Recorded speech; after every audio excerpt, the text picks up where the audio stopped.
శ్రీ విశ్లేషలగిరి క్షేత్రం దగ్గరికి అయితే మనం వచ్చామండి. ఇది మనకి గట్కేసర్ అని ఉందండి, మనకి రంగారెడ్డి డిస్టిక్ వస్తుంది. ఇక్కడ నేను గుడి మొత్తం ఎట్లా ఉంది ఏంటో మొత్తం నేను చూపెట్టానండి. చాలా మంది దేవుళ్ళు అయితే ఇక్కడ ఉన్నారండి, తప్పకుండా విజిట్ చేయండి. ఇప్పుడు వచ్చేసి నేను అమ్మవారి దగ్గరికి అయితే వెళ్తున్నానండి. ఇప్పుడు పోచమ్మ తల్లి దగ్గరికి అయితే మనం వెళ్తున్నామండి. ఇక్కడ వచ్చేసి మనం కోళ్ళు మేకలు కాళ్ళు శాఖలు కూడా పెట్టుకోవచ్చు అమ్మవారికి. ఇక్కడ నేను మొత్తం అమ్మవారి దగ్గరికి వెళ్తే నేను చూపిస్తాను అమ్మవారి విగ్రహం కూడా, అందరూ చూసి మొక్కుకోండి.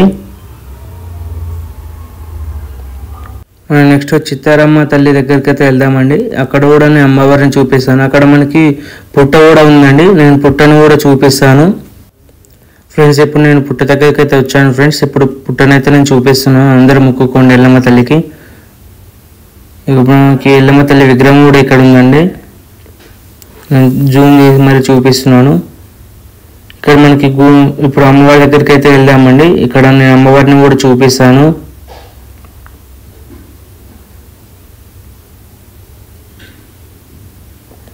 ఫ్రెండ్స్ అమ్మవారిని చూడండి, అందరూ మొక్కుకోండి ఫ్రెండ్స్.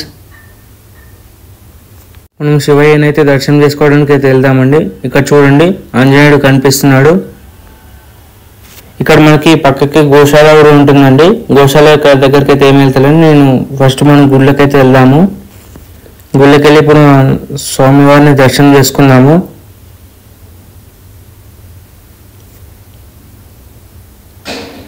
ఇక్కడ వచ్చేసి మనకు ఆంజనేయుడు క్షేత్రపాలకుడు అండి, ఇక్కడ మనం ఉంటాడు. ఈ విగ్రహం వచ్చేసి మనకి 35 అడుగులు ఉందండి ఆంజనేయ స్వామి విగ్రహం అయితే. ఇక్కడ మనకి పక్కకు కూడా చూడొచ్చండి. మనకి పక్కకు చూస్తే మొత్తం అన్ని నాగదేవత విగ్రహాలే ఉన్నాయండి. ఇక్కడ విగ్రహాలు వచ్చేసి చాలా ఉన్నాయండి, మనకి అన్ని సుమారు వచ్చేసి మనకు 2340 విగ్రహాలు అయితే ఉన్నాయండి. అన్ని విగ్రహాలు ఇక్కడ చూపిస్తున్నాయి చూడండి. ఇక్కడ కొన్ని ఉన్నాయి, ఇంకొక కొన్ని మనకి లోపల ఉన్నాయండి. నేను మొత్తం చుట్టూ తిరిగి అయితే నేను చూపిస్తాను, చూడండి. తప్పకుండా లైక్ చేయండి, షేర్ చేయండి. నేను ఈ టెంపుల్ వీడియో కూడా మీకు డిస్క్రిప్షన్లో నేను లింక్ అయితే నేను ప్రొవైడ్ చేశానండి, తప్పకుండా ఈ టెంపుల్ కూడా విజిట్ చేయండి.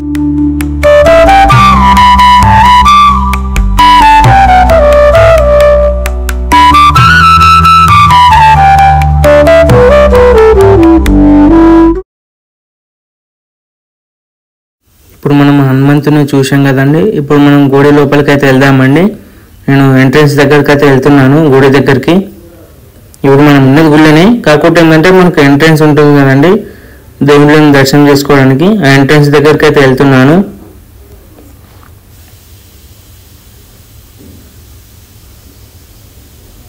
ఇక్కడ మనం కాళ్ళు కడుక్కోవచ్చు పక్కకి. లోపలికి వెళ్తున్నాను. ఇక్కడ అయ్యవారు ఉన్నారండి, ఆయన డీటెయిల్గా చెప్పాడు మొత్తం గుడి గురించి. మందిరం దేవుళ్ళని దర్శించుకుందామండి. ఓం గురు బ్రహ్మ గురు విష్ణు గురుదేవో మహేశ్వర గురు సాక్షాత్ పరబ్రహ్మ తస్మై శ్రీ గురవే నమః. ఇప్పుడు మనకు వచ్చేసి ఇక్కడ ఈ ఆలయం వచ్చేసి విశ్వేశ్వరగిరి క్షేత్రం. ఇది ఎన్ఎఫ్సి నగర్ గట్కేసర్లో ఉంటుంది అనమాట. టెంపుల్ కొండపైన ఉంటుంది. ఇది ఇంకోటి కొండ పేరు వచ్చేసి విశ్వేశ్వరగిరి. ఈ కొండ మొత్తం ఇక్కడ మీకు వచ్చేసి ప్రధానంగా సిద్ధి బుద్ధి సహిత వరసిద్ధి వినాయక స్వామి అనమాట. ఏంటి అంటే ముందుగా మనకి ఇక్కడ సతీ సమేతగా కనిపిస్తారు స్వామివారు, అంటే ఇద్దరు భార్యలతోటి మనకి కనిపిస్తారు.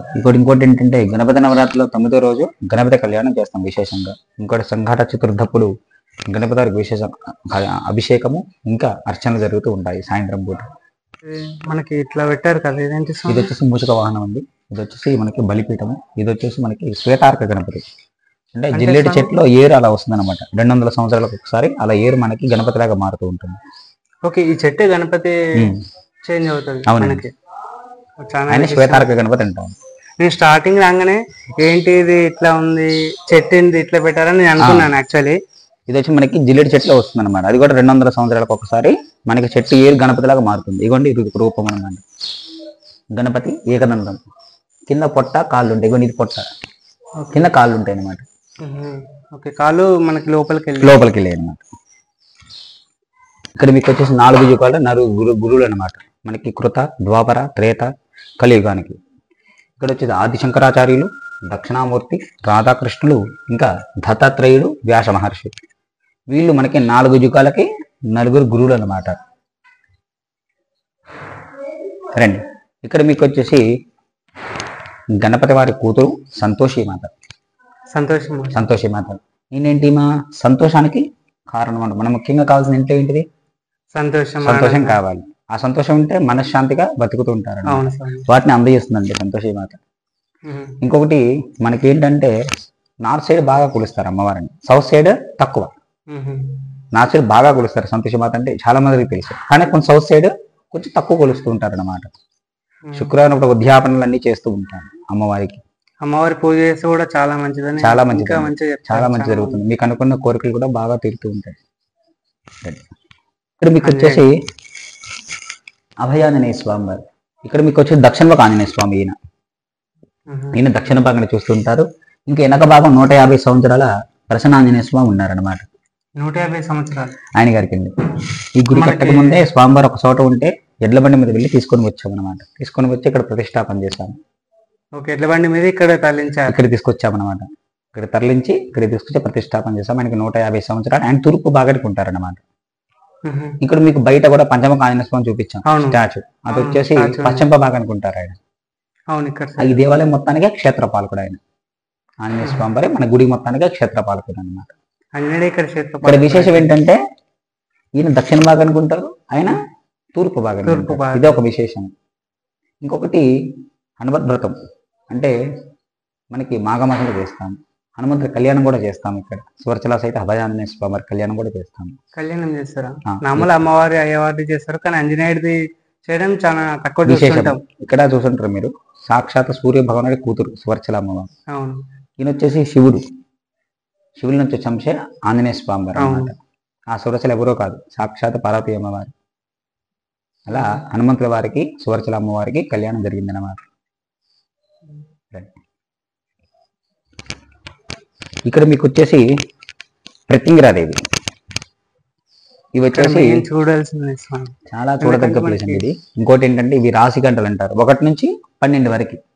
అంటే మనిషి జాతకం ప్రకారంగా 12 రాసులు ఉంటాయి. 12 రాసులు నక్షత్రాలు, ఏది 24 నక్షత్రాలు. ఆ నక్షత్రం ప్రకారం ఇక్కడ రాసులు పెట్టాము. ఇంకోటి మేషరాశి, వృషభ రాశి, మిథున రాశి, కర్కాటక రాశి, సింహరాశి, కన్య రాశి, తులారాశి, వృశ్చిక రాశి, ధనుసు రాశి, మకర రాశి, కుంభరాశి, ఇంకా మీనరాశి. ఇది మనకి రాసులు 12. ఇవి 12 గంటలు అన్నమాట. ఇక్కడ వచ్చేసి మనకి ప్రత్యంగిర అమ్మవారు. ఈ అమ్మవారిని ఎలా దర్శించుకోవాలి? ఏ రాశి వల్ల ఆ గంట 12 సార్లు కొట్టి అమ్మవారిని దర్శనం చేసుకోవాలన్నమాట. ఇక్కడ మీకు వచ్చి 64 త్రిశూలాలు ఉంటాయి. ఇది అమ్మవారి ఎన్ని కళలు? మొత్తం 64 కళలు. 64 కళలు కాబట్టి అమ్మవారికి 64 శక్తులు కాబట్టి 64 త్రిశూలాలు అనమాట. ఇంకోటి ఏంటంటే అమ్మవారి దగ్గర ఉంటే కుర్చీల పేర్లు కూడా 64.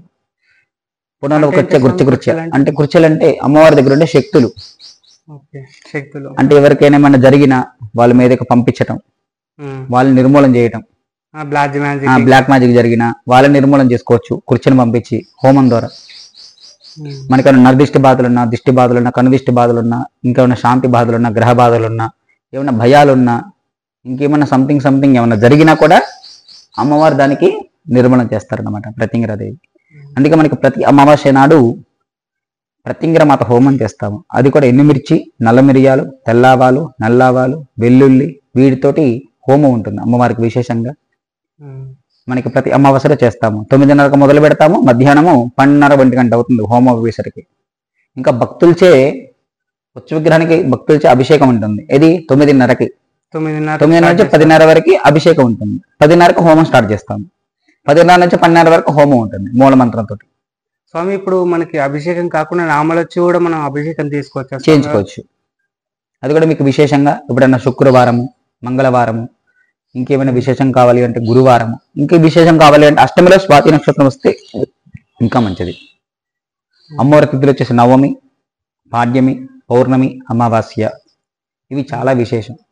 కానీ అష్టమిలో స్వాతి వస్తే నక్షత్రం ఇంకా చాలా విశేషం. అప్పుడు ఏ పూజలు చేసుకున్నా చాలా మంచిది అనమాట. ఇంకా మీకు భయం తొలగించడానికి కూడా చాలా మంచిది. కానీ కొలిస్తే మటుకి కొంగు బంగారం అండి. అనుకున్న కోరికలు ఇలా తీరిపోతాయి. ఇప్పుడు ఇక్కడ 1 నెంబర్ అంటే ఇక్కడ 5 నెంబర్. మేషరాశి అశ్విని, భరణి, కృతిక. ఇది 2వ నెంబర్ వృషభ రాశి, కృతిక, రోహిణి, మృగశిర. మిథున రాశి మృగశిర, ఆరుద్ర, పునర్వసు. ఇక్కడ మీకు వచ్చి కర్కాటక రాశి పునర్వసు, పుష్యమి, ఆశ్లేష. ఇక్కడ సింహరాశి మక, పుబ్బ, ఉత్తర. ఇక్కడ కన్యా రాశి ఉత్తర, అస్త, చిత్త. తులారాశి చిత్త, స్వాతి, విశాఖ. ఇంకా వృశ్చికం విశాఖ, అనురాధ, జ్యేష్ఠ. ఇంకా ధనుసు రాశి మూల, పూర్వాషాఢ, ఉత్తరాషాఢ. ఇక్కడ మీకు వచ్చేసి మకర రాశి ఉత్తరాషాఢ శ్రవణం ధనిష్ట. ఇక్కడ మీకు వచ్చి కుంభరాశి ధనిష్ట శతభిషం పూర్వభద్ర. ఇక్కడ మీకు వచ్చి మీనరాశి పూర్వభద్ర ఉత్తరభద్ర రేవతి. ఇవి 24 నక్షత్రాలు మనకి. స్వామి ఇప్పుడు ఇది ఒక మనకి కొన్నిట్లలో 2, 3, 4 అంటే కొన్నిట్లలో అంటే మనకి నక్షత్రానికి వచ్చేసి 4 పాదాలు ఉంటాయి.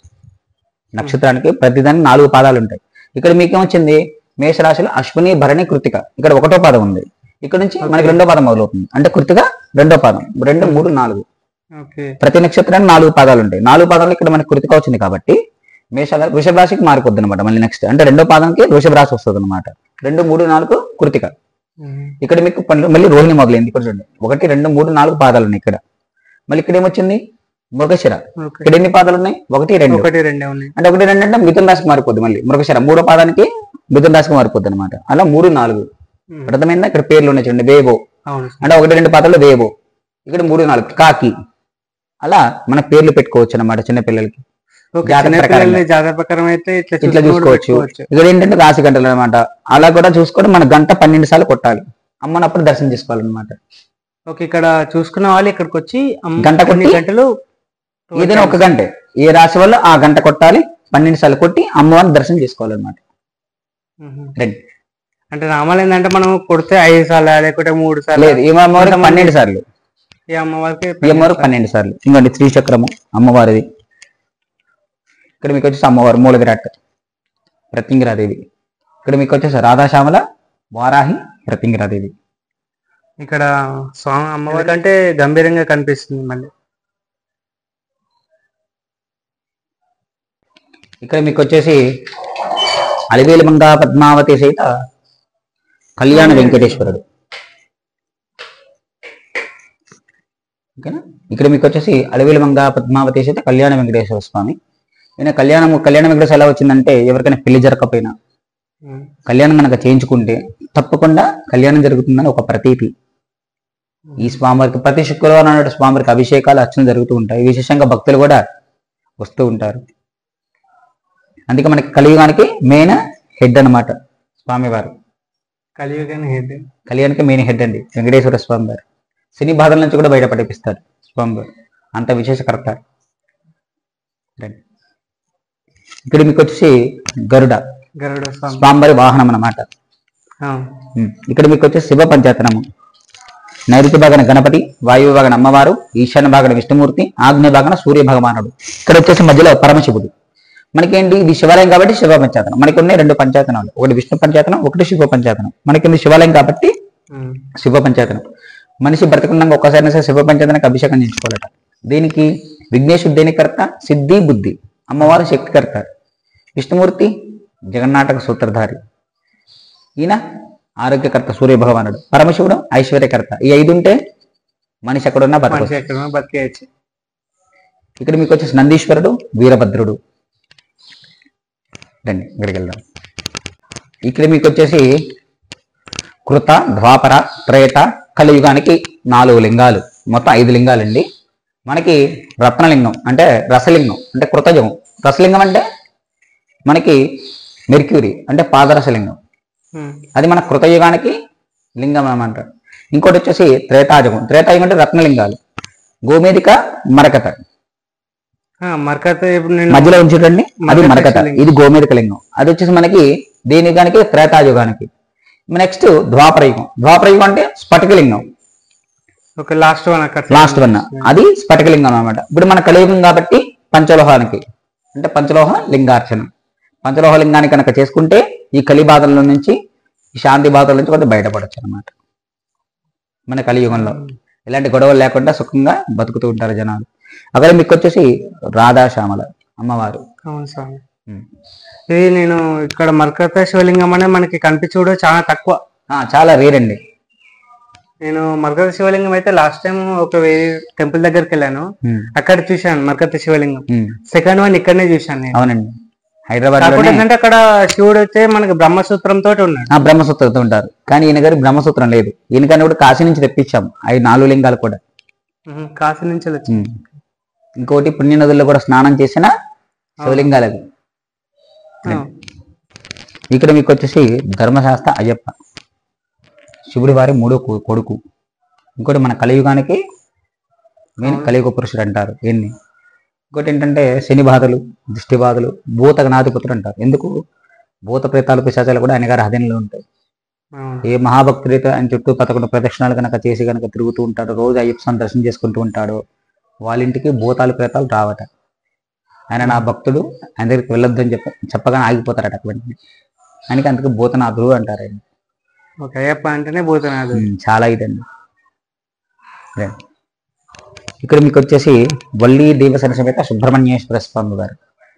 ఏమన్నా కుజదోషాలున్నా, పెళ్లి కాకపోయినా, సంతానం లేకపోయినా, ఇంకా ఏమైనా ఉద్యోగరీత్యా, వ్యాపార రీత్యా, అన్నిటి రీత్యా మనందరికీ పరబ్రహ్మ. మనకేంటి? సేనాధిపతి, దేవతలకు సేనాధిపతి కదా.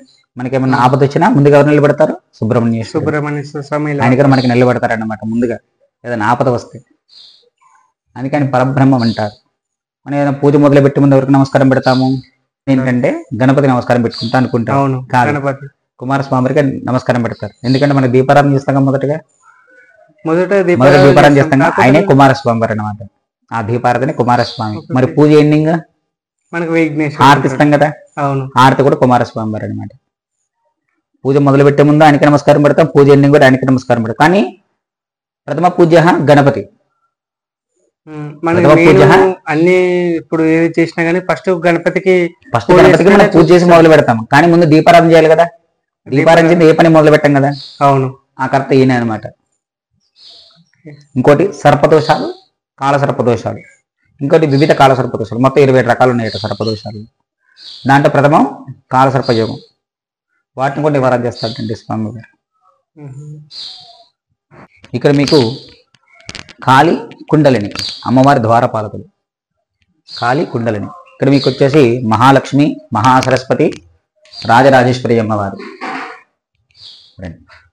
ఇగోండి మహాసరస్వతి, మహాలక్ష్మి, ఇంకా అమ్మవారు రాజరాజేశ్వరి అమ్మవారు అన్నమాట. మనకేంటి ముఖ్యంగా కావాల్సింది ఏంటి? అమ్మవారు త్రిశక్తి పీఠం. త్రిశక్తి పీఠం అని మనకి శక్తి, లక్ష్మి, ఇంకా విద్య, మూడింటికర్త అమ్మవారు.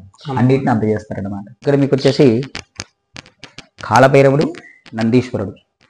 ఇదిగోండి కాలభైరవ, నందీశ్వర. ఇక్కడ మీకు సుందరేశ్వరుడు. ఈయన విశేషంగా అన్నమాట ఏంటంటే అర్ధనాథేశ్వర తత్వం. అటు పక్క అమ్మవారు, ఇటు పక్క స్వామివారు ఉంటారు ఈ లింగంలో. శివరాత్రికి తీసుకొచ్చామండి. ఈ శివరాత్రి మన శివరాత్రికి. ఇది సహస్రలింగేశ్వరుడు. ఇక్కడ మీకు వచ్చేసి మహాకాలుడు, నంది. వీళ్ళిద్దరు ద్వారపాలకున్నమాట. మహాకాలుడు, నంది రెండు లోపలికి రండి. ఇక్కడ మీకు సహస్రలింగేశ్వరుడు. సహస్రలింగం అంటే 1008 లింగాలు స్వాముల మీద పొదగబడి ఉన్నాయి. చూడండి, చిన్న చిన్న డాట్స్ కనబడుతున్నాయి కదా, అవన్నీ శివలింగాలండి. అందుకని సహస్రలింగేశ్వరుడు అంటాము. అక్కడ చూస్తే మనము ఒక్కసారి కనుక అభిషేకం చేసుకుంటే 1008 లింగాలకి ఒకేసారి అభిషేకం అయిపోతుంది అన్నమాట పూర్తిగా. పైన చిదంబరం నటరాజ స్వామి వారు.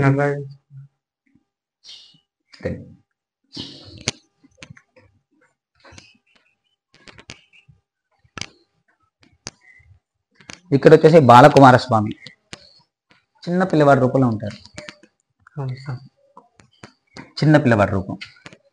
ఎవరికైనా చిన్నపిల్లలు సంథింగ్ ఏమైనా దిష్టి బాధలు ఉన్నా, దిష్టి బాధలు ఏమైనా సంథింగ్ ఏమైనా జరుగుతున్నా ఈయన గారికి అభిషేకించుకుంటే వాటి నుంచి బయటపడతారు అన్నమాట. ఒక చిన్న పిల్లలకి మెయిన్ చిన్నపిల్లలుగా కూర్చోబెట్టామని రండి.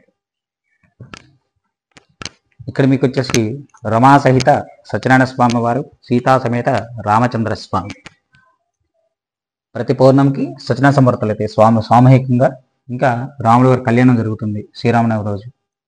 విశేషంగా ఇక్కడ ప్రతి పౌర్ణమికి సామూహికంగా సత్యనారాయణ సమర్థాలు చేస్తాము. ఇంకోటి ప్రతి మాస శివరాత్రికి శివ కళ్యాణం జరుగుతుంది.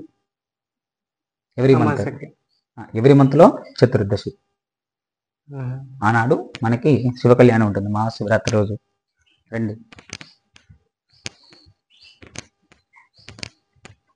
ఇక్కడ మీకు వచ్చేసి అయ్యవారు అంటే ఆదిశేషుడు. మనకి నాగదేవతలకు 8 వంశాలు ఉన్నాయి. వాసుకి, అంబరీష, శంఖపాల, ధనుంజయ, ఐరావత, కర్కోటక, అనంత, శేషపాల. ఈ 8 నాగులు మనకి ఆదిశేషుడి వారికి మొత్తం అన్ని దిక్కుల యందు రక్షణగా నిలబడతారనమాట. ఓకే. ఇదిగోండి కర్కోటక, శంఖపాల, ఇంకా అనంత, ఇంకా శేషపాల, వాసుకి, ఇంకా తక్షక, ఐరావత, ధనుంజయ.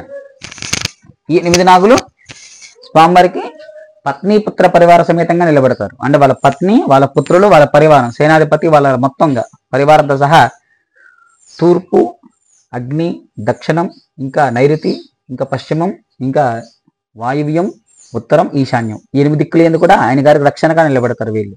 మనం నాగలోకానికి వెళ్ళాలంటే వీళ్ళని దాటి వెళ్ళాలి. ఓకే. ఇప్పుడు వీళ్ళని దాటినాకనే నాగలోకం వస్తుంది అనమాట. ఇంకొకటి ఏంటంటే వీళ్ళలో మనం ఏ సర్పం చంపామో మనకు తెలియదు. అవును. మన సర్పాలను చంపుతూ ఉంటాం. అవును. అంటే మనం చంపం, మన పూర్వీకులు చంపుతారు. ఏదో పొలం పనులు కదా. అవును. అప్పుడు అంత టెక్నాలజీ లేదు. ఇప్పుడు టెక్నాలజీ వచ్చింది కాబట్టి అప్పట్లో ఏముంది, పొలం పనులు కాబట్టి దారి మీద ఏమన్నా అడ్డంగానే పాము చంపేస్తారు. అవును. దాన్ని ఏం మనం ఏందో చేస్తామని చెప్పి అది మన మీదకి వస్తుంది. అది మనల్ని ఏం చేస్తాం, మనం దాని మీదకి వెళ్తాం. ఎవరు గెలుస్తారు ఇందులో? మనమే గెలుస్తాం, మనిషి కాబట్టి. చంపేస్తాం. మనకంటే కొంచెం మైండ్ ఇచ్చారు కాబట్టి, కొంచెం తెలివితేటలు ఉంటాయి కాబట్టి తప్పించుకునే విధానం ఉంటుంది మన దగ్గర ఉంటుంది కాబట్టి దానికి ఏమని తెలుసు. దాని దారి తను పోతుంటే మనం ఏం చేస్తాం, చంపేస్తాం. కానీ మనం ఉండే ప్లేస్కి వాళ్ళు రాలేదు, వాళ్ళు ఉండే ప్లేస్కి మనం వచ్చాం కదండి. కానీ వాళ్ళు ఏం చేయాలి, చంపకూడదు. ఒక పావుని కనుక చంపితే 700 సంవత్సరాలు బాధపడాలట దోషంగా. 700 సంవత్సరాలు? 1 సంవత్సరం 2 సంవత్సరాలు కాదని 700 సంవత్సరాలు ఒక పావుని చంపితే. ఇంకొకటి, ఆ మనిషి చనిపోయి మళ్ళీ పుట్టినా ఆ దోషం ఎక్కడికి వెళ్ళదు, మన వంశాంకుల మీద పడుతుంది. ఇప్పుడు ఒక మనిషికి 7 జన్మలు అంటాం, 7 జన్మలు కూడా దోషం ఉంటుంది. ఇంకొకటి, ఆ దోషం ఎవరి మీద పడుతుంది, మనవడు మనవరాల మీద పడుతుంది. సంతాన రీత్యా, పెళ్లి రీత్యా, ఉద్యోగ రీత్యా, వ్యాపార రీత్యా, ఇంకెవరైనా సంపాదించే వాళ్ళంటే వాళ్ళని కూడా తీసేస్తాడు. అంతర కోపం. ఒక పాము గనక పగబడితే 1000 సంవత్సరాలు కూడా తిండి నీళ్లు తాకుండా అక్కడ అట్లానే ఉంటుందట, పగ కోసం. 1000 సంవత్సరాలు బతికిద్దట ఒక పాము. మనం ఏమనుకుని ఉంటే నామలంతరం ఉంటే 1000 సంవత్సరాలు బతుకుతుంది. ఇక మన మనిషి కంట వాడితే చనిపోతుంది, తొందరగా చనిపోతుంది, తన ఆయుష్ అప్పుడే తీరిపోతుంది. అంటే అంత విశేషకర్త. ఇంకొకటి, పొట్లో పాలు పోయింది, ఎంత శాంతపడతాడు, ఎంత కోపం ఉందో మళ్ళీ ఎంత శాంతపడతాడట. మనం ఒక ముక్కినా చాలట వెంటనే తీర్చేస్తాడు. అంతటి దయాహృదయుడు మళ్ళీ నాగేంద్రుల వారు. రండి, మనకి ప్రథమ నాగ వచ్చేసి వాసుకి, నాగదేవతల్లో. ఇదిగోండి, ఇక్కడ మనకు వచ్చేసి శివుడి కూతురు, శివుడి వారి కూతురు మానసాదేవి. మీకు హరిద్వారం వెళ్ళినప్పుడు అక్కడ శక్తిపీఠం ఉంటుంది, మానసామ్మ వారి శక్తిపీఠం. అక్కడికి వెళ్తే సర్పదోషాల నుంచి కూడా బయటపడచ్చు. అక్కడికి వెళ్ళినా సర్పదోషాల్లో బయటపడచ్చు. ఇక్కడ మీకు ఆయంగుడు, రాహువు, వాళ్ళ భార్య కరాలి, సర్ప, బ్రహ్మ, కేతువు, వాళ్ళ భార్య ధూమ్రాక్షి, ఇంకా చిత్రగుప్త. మనకేమైనా రాహుకేతు దోషాలు అంటారు కదా. అవును, చాలా మంది శ్రీకాళహస్తి చేయించుకుంటూ ఉంటారు. అది ఇక్కడికి వచ్చి కూడా చేయించుకోవచ్చు అనమాట. మీకు విగ్రహాలు కూడా ఉన్నాయి చూడండి, రాహువు, కేతువు. ఇంకోటి, అధిదేవత ప్రత్యదేవతలతో సహా. చిత్రగుప్తుల వారు మనకి చిట్టా లెక్క పెడతారు. బ్రహ్మదేవుడు మన తలరాత రాస్తారు. సర్పదేవుడు మనకు ఆయుష్ ఇస్తాడు. ఇంకా ఆయంగుడు మనకేమన్నా దోషాలుంటే తీసేస్తారు. మానసాదేవి, ఆమెను కనుక ఒకసారి కనుక పూజ చేసుకుంటే కృష్ణ తాత్పర్యం, శివ తాత్పర్యం, విష్ణు తాత్పర్యం 3 ఒకేసారి కలుగుతాయట. అంటే అంతటి మహాతల్లి. ఇంకోటి, నాగలోకానికే అమ్మవారు, అమ్మ, మొత్తం నాగదేవతలందరికీ అమ్మ. ఈవిడి గారికి పూజ చేసుకుంటే నాగలోకం కాదు కదా, అన్నింటిలోకి వెళ్ళొచ్చట. ఇప్పుడు సర్పదోషం అమ్మవారికి చేసుకుంటే కొన్ని బాధల నుంచి బయటపడచ్చు. ఇక్కడ మీకు వచ్చేసి అభయ సాయినాథ స్వామి వారు. అంటే చాలా మంది తొడమే చేపెట్టుకుని కనబడతారు, కానీ ఇక్కడ మనకి భక్తులకి అభయమిస్తూ కనపడతారు అన్నమాట స్వామివారి. విశేషంగా ప్రతి గురువారం రోజు స్వామివారికి విశేషంగా అర్చనలు, అభిషేకాలు జరుగుతాయి అన్నమాట. ఇక్కడ మీకు వచ్చేసి సంతానం లేని వాళ్ళు, ఉద్యోగరీత్యా, వ్యాపార రీత్యా, ఇంకా పెళ్లి రీత్యా లేని వాళ్ళు నాగదోషం అని ఉంటే జాతకం చూసి వాళ్ళకి చెప్పబడును. వాళ్ళకి ఏమైనా సర్పదోషం ఉందనుకోండి, మీకు ప్రతి శనివారం పూట సామూహికంగా నాగదోష పూజలు జరుగుతూ ఉంటాయి. ఓన్లీ శనివారం రోజు. ఎవరైనా విశేషంగా పెట్టుకుంటానంటే ఒకళ్ళు మంగళవారం పూట పెట్టుకోవచ్చు. సామూహికంగా మటుకి శనివారం పూట జరుగుతాయి అన్నమాట. ఇది మీకు నరసింహ గుడి అనమాట, యోగానందమూర్తి. యోగానంద లక్ష్మీ నరసింహ స్వామి వారు, ఇంకా అమ్మవారు అనమాట. ఇదిగోండి, ఇక్కడ లక్ష్మీ అమ్మవారు, స్వామివారు అంటే లక్ష్మీ నరసింహ స్వామి అంటే శాంతరూపంగా ఉంటారనమాట. ఇక్కడ మీకు రామానుజాచార్యులు, ఇక్కడ మీకు పోయంగై, ఉతుక్త, పెలియార్వార్, తిరుమంగై, కులశేఖర, తిరుప్పని, ఆండాల్, తండనంపడి, నమ్మళవార్, పెరియారవార్, తిరుమంగై, మధురకవి. వీళ్ళు ఆడవార్లు, స్వామివారికి సంబంధించిన ఆడవార్లు అన్నమాట. అంటే ఎట్లా స్వామి వీళ్ళు స్వామివారి కోసం చాలా వేల కీర్తనలు రాశారండి. కీర్తనలో ఇంకొకటి కఠిన బ్రహ్మచర్యం, దీక్ష తీసుకున్నారు. స్వామివారి కోసం అన్ని పాటుపడ్డారు. ఇంకా ఆయనే వీళ్ళకంతా సర్వం, ఇంకా సర్వం ఇంకా ఆయనే వీళ్ళకి. అందుకే స్వామివారు ఏం చేశారు, ఆయనలోకి లీనం చేసుకున్నారండి. అందుకే రామణాచార్యులు ఉన్నారు, సమతామూర్తి. ఆయన పిలవంగానే పలుకుతాడట స్వామివారు. వెంటనే అయ్యా రంగనాయక ఆనంగానే వెంటనే కలిసి చూస్తాడట. నేను చాలా వరకు పేర్లు తింటున్నా స్వామి. కాకపోతే ఏంటంటే వాళ్ళు ఇట్లా ఎందుకు ఉన్నారు అంటే ఈయన దగ్గర ఎక్కడ చూసినా ఈయన దగ్గరనే ఉంటారు. అవును, ఎక్కడ కనిపించారు మన ఆడవాళ్ళ పేరు చాలా సార్లు విన్నాను. అవును, అందుకే వీళ్ళు ఏంటంటే స్వామివారి కోసమే పాటుపడ్డారు. ప్రతి దాంట్లో కూడా స్వామివారిని చూస్తారు.